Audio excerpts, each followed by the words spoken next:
વિરાટ હિન્દુ સંમેલન આપણા ભારત દેશમાં હિન્દુ જાગરણના ભાગરૂપે હિન્દુ જાગરણ સમિતિ દ્વારા વિવિધ સ્થળો ઉપર હિન્દુ જાગરણ સંમેલન એટલે કે વિરાટ હિન્દુ સંમેલનનું આયોજન કરવામાં આવ્યું। હિન્દુત્વની એકતા, સનાતન ધર્મનું જાગરણ, હિન્દુ સમાજની એકતા, આવા વિવિધ મુદ્દાઓ લઈ અલગ અલગ જગ્યા ઉપર વિરાટ હિન્દુ સંમેલનનું આયોજન કરવામાં આવ્યું।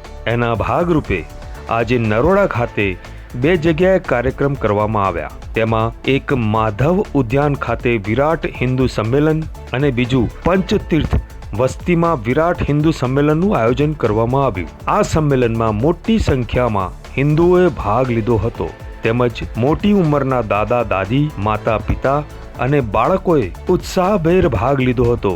આ વિરાટ હિન્દુ સંમેલનમાં માતા પિતા પૂજન, શૌર્ય પ્રદર્શન, સાંસ્કૃતિક કાર્યક્રમ તેમજ મહાનુભાવોનું પ્રવચન અને રાષ્ટ્રીય ગાનનું પણ આયોજન કરવામાં આવ્યું હતું। આજે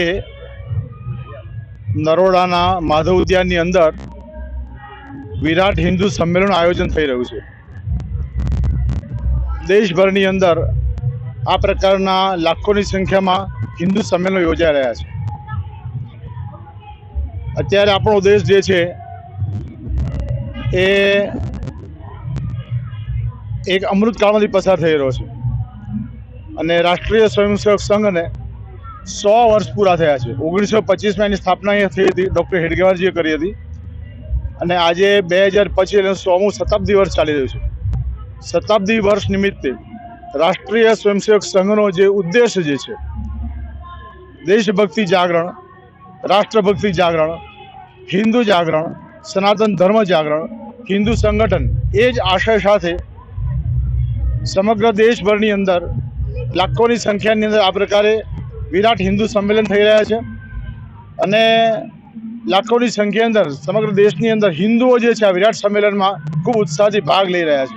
હું ડૉક્ટર ચંદા પટેલ આજે નરોડા વિસ્તારના પાયલનગર વિસ્તારમાં જે વિરાટ હિન્દુ સંમેલન સમિતિ દ્વારા એક હિન્દુ સંમેલનનું ને યાત્રાનું આયોજન થયું છે।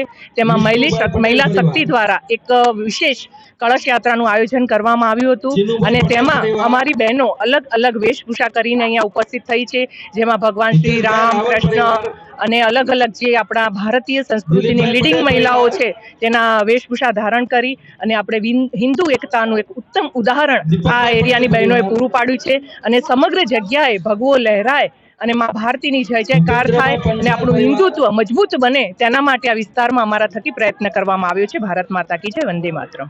મારું નામ ડૉક્ટર મહેશ સાવલિયા છે, હું ફેમિલી ફિઝિશિયન છું અને આજે અમે આ કાર્યક્રમ અંતર્ગત એક માતૃપિતૃ વંદના, અત્યારના સમયમાં આપણે જોઈએ છીએ કે બાળકો જે પ્રમાણે મોબાઈલનું વળગણ છે એ પ્રમાણે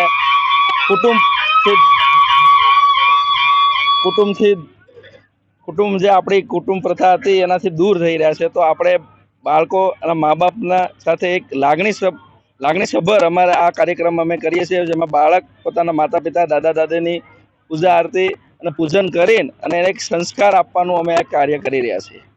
આજરોજ પાયલનગર વિસ્તારમાં વિરાટ હિન્દુ સંમેલન કે જે વિરાટ હિન્દુ સંમેલન સમિતિ દ્વારા આયોજિત કરવામાં આવ્યું છે।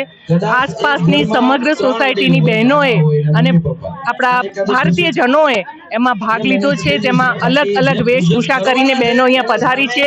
કોઈ ભગવાન શ્રી રામ, કૃષ્ણ, રાધા એવી રીતના અલગ અલગ અહલ્યાબાઈના એવા અલગ અલગ પાત્રો બહેનોએ કર્યા છે અને હિન્દુત્વની એકતાનું ઉત્તમ ઉદાહરણ અહીંયા પૂરું પાડ્યું છે અને ચારેકોર ભગવો લહેરાવી અમે એક સરસ મજાની વિસ્તારમાં યાત્રા કાઢી છે અને જય શ્રી રામના નારા સાથે એક સમગ્ર હિન્દુના ભગવા લહેરાવાનું આ વિસ્તારમાં અમે કામ કર્યું છે। ભારત માતા કી જય, વંદે માતરમ। અમદાવાદના નરોડા વિસ્તારમાં પાયલનગરમાં વિરાટ હિન્દુ સંમેલનનું આયોજન કરવામાં આવ્યું છે। કળશ યાત્રા, આખા નરોડાની અંદર કળશ યાત્રા આવી અને વેશભૂષાનો મોટો જ કાર્યક્રમ રાખવામાં આવેલો છે। આ કાર્યક્રમની અંદર એમના હેતુ એ છે કે હિન્દુઓ એકત્રિત થાઓ, સંગઠિત થાઓ અને જાતિ, જ્ઞાતિ, ભાષા, પ્રાંત આ બધું જ ભૂલીને એક થઈ જાઓ અને હિન્દુ રાષ્ટ્ર, ભારત માતા અને ગૌ રક્ષા માટેનો હેતુ છે। તમે જોઈ રહ્યા છો સંવાદ ગુજરાતી, હું ધર્મેશ શાહ, યોગેશ પરમારની સાથે। જય હિન્દ।